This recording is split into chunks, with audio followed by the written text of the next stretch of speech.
Rich and happy as I was after my third voyage, I could not make up my mind to stay at home altogether. My love of trading, and the pleasure I took in anything that was new and strange, made me set my affairs in order and begin my journey through some of the Persian provinces, having first set off stores of goods to await my coming in the different places I intended to visit. I took ship at a distant seaport, and for some time all went well. But at last, being caught in a violent hurricane, our vessel became a total wreck in spite of all our worthy captain could do to save her, and many of our company perished in the waves. I, with a few others, had the good fortune to be washed ashore clinging to pieces of the wreck, for the storm had driven us near an island, and scrambling up beyond the reach of the waves, we threw ourselves down quite exhausted to wait for the morning. At daylight we wandered inland, and soon saw some huts, to which we directed our steps. As we drew near, their black inhabitants swarmed out in great numbers and surrounded us, and we were led to their houses, and, as it were, divided among our captors.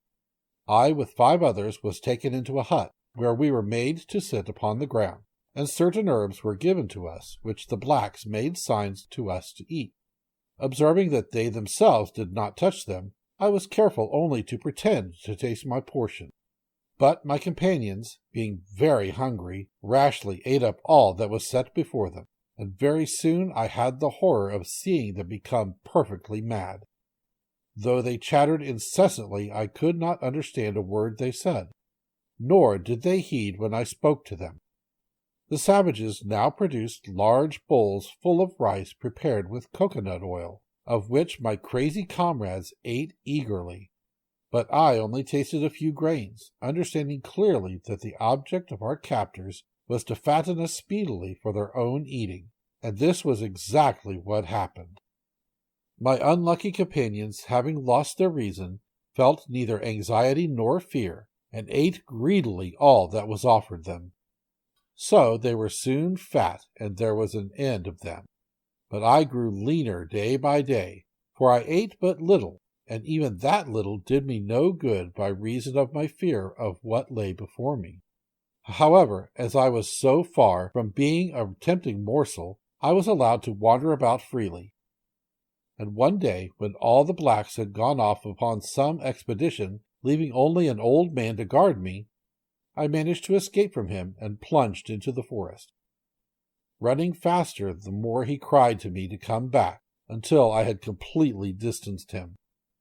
For 7 days I hurried on, resting only when the darkness stopped me, and living chiefly upon coconuts, which afforded me both meat and drink.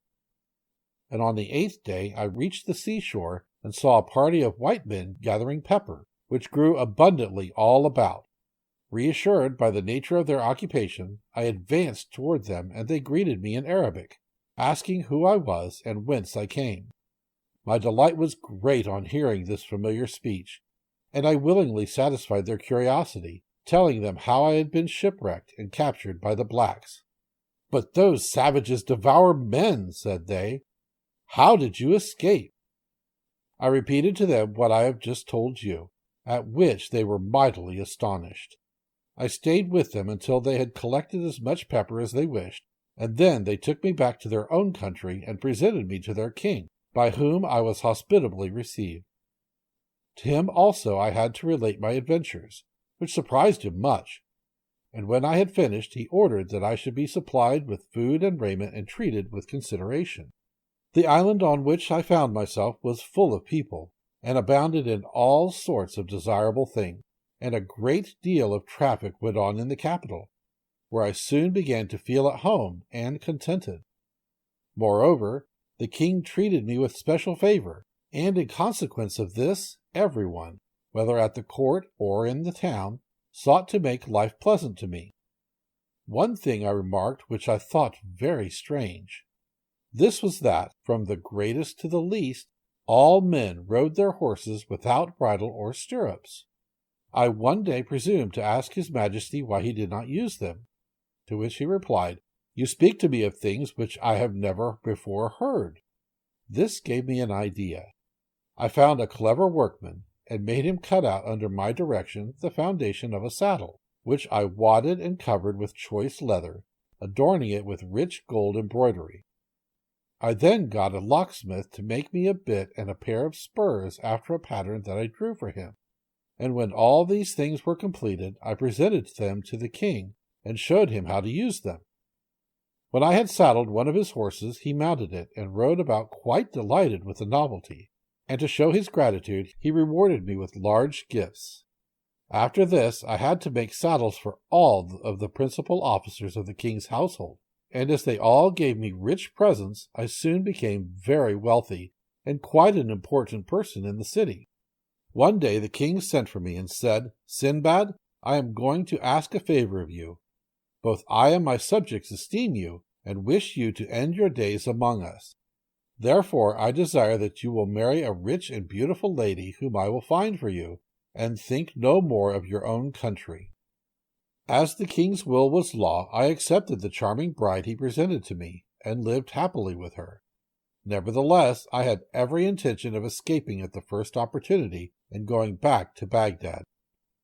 Things were thus going prosperously with me when it happened that the wife of one of my neighbors, with whom I had struck up quite a friendship, fell ill and presently died. I went to his house to offer my condolences and found him in the depths of woe. "Heaven preserve you," said I, "and send you a long life." "Alas," he replied, "what is the good of saying that when I have but an hour left to live?" "Come, come," said I, "surely it is not so bad as all that. I trust that you may be spared to me for many years." "I hope," answered he, "that your life may be long. But as for me, all is finished. I have set my house in order, and today I shall be buried with my wife. This has been the law upon our island from the earliest ages. The living husband goes to the grave with his dead wife, the living wife with her dead husband. So did our fathers, and so must we do. The law changes not, and all must submit to it." As he spoke, the friends and relations of the unhappy pair began to assemble. The body, decked in rich robes and sparkling with jewels, was laid upon an open bier, and the procession started, taking its way to a high mountain at some distance from the city, the wretched husband, clothed from head to foot in a black mantle, following mournfully. When the place of interment was reached, the corpse was lowered, just as it was, into a deep pit. Then the husband, bidding farewell to all his friends, stretched himself upon another bier, upon which were laid 7 little loaves of bread and a pitcher of water, and he also was let down, down, down to the depths of the horrible cavern, and then a stone was laid over the opening, and the melancholy company wended its way back to the city. You may imagine that I was no unmoved spectator of these proceedings. To all the others it was a thing to which they had been accustomed from their youth up.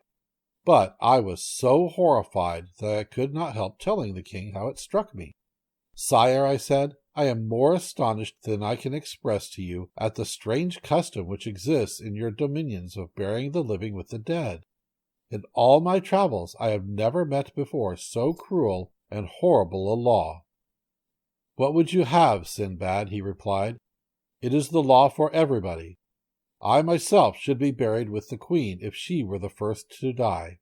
"But, your majesty," said I, "dare I ask if this law applies to foreigners also?" "Why, yes," replied the king, smiling, in what I could but consider a very heartless manner. "There are no exceptions to the rule if they are married in the country." When I heard this, I went home much downcast, and from that time forward my mind was never easy. If only my wife's little finger ached, I fancied she was going to die. And sure enough, before very long, she fell really ill, and in a few days breathed her last. My dismay was great, for it seemed to me that to be buried alive was even a worse fate than to be devoured by cannibals. Nevertheless, there was no escape. The body of my wife, arrayed in her richest robes and decked with all her jewels, was laid upon the bier. I followed it, and after me came a great procession, headed by the king and all his nobles. And in this order we reached the fatal mountain, which was one of a lofty chain bordering the sea. Here I made one more frantic effort to excite the pity of the king and those who stood by, hoping to save myself even at this last moment. But it was of no avail. No one spoke to me. They even appeared to hasten over their dreadful task, and I speedily found myself descending into the gloomy pit, with my 7 loaves and pitcher of water beside me. Almost before I reached the bottom, the stone was rolled into its place above my head, and I was left to my fate. A feeble ray of light shone into the cavern through some chink, and when I had the courage to look about me, I could see that I was in a vast vault, bestrewn with bones and bodies of the dead. I even fancied that I heard the expiring sighs of those who, like myself, had come into this dismal place alive. All in vain did I shriek aloud with rage and despair, reproaching myself for the love of gain and adventure which had brought me to such a pass. But at length, growing calmer, I took up my bread and water, and wrapping my face in my mantle, I groped my way towards the end of the cavern, where the air was fresher. Here I lived in darkness and misery until my provisions were exhausted.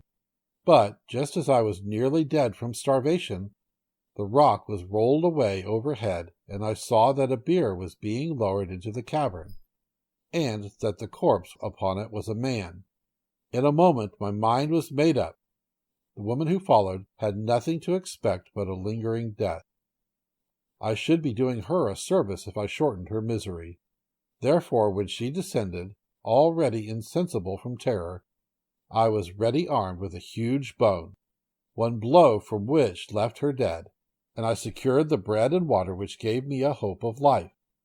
Several times did I have recourse to this desperate expedient, and I know not how long I had been a prisoner, when one day I fancied that I heard something near me, which breathed loudly.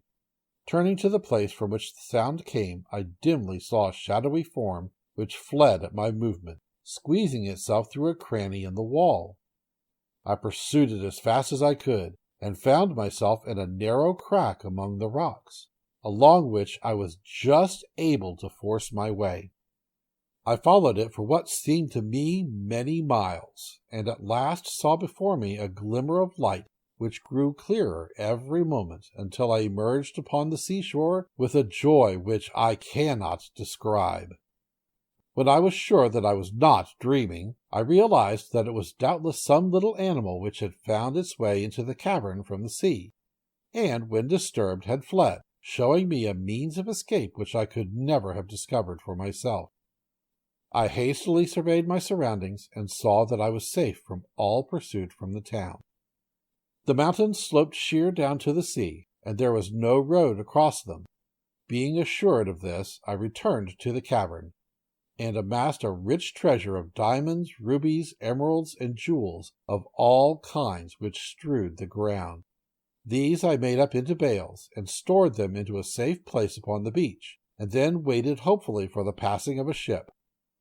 I had looked out for 2 days, however, before a single sail appeared.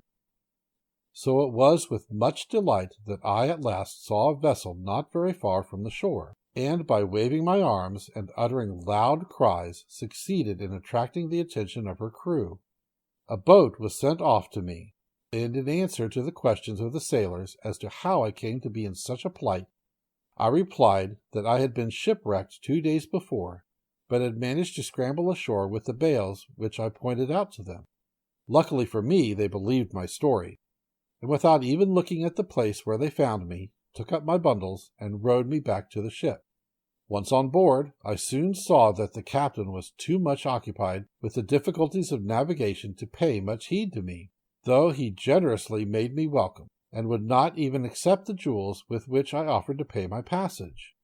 Our voyage was prosperous, and after visiting many lands and collecting in each place great store of goodly merchandise, I found myself at last in Baghdad once more, with unheard-of riches of every description.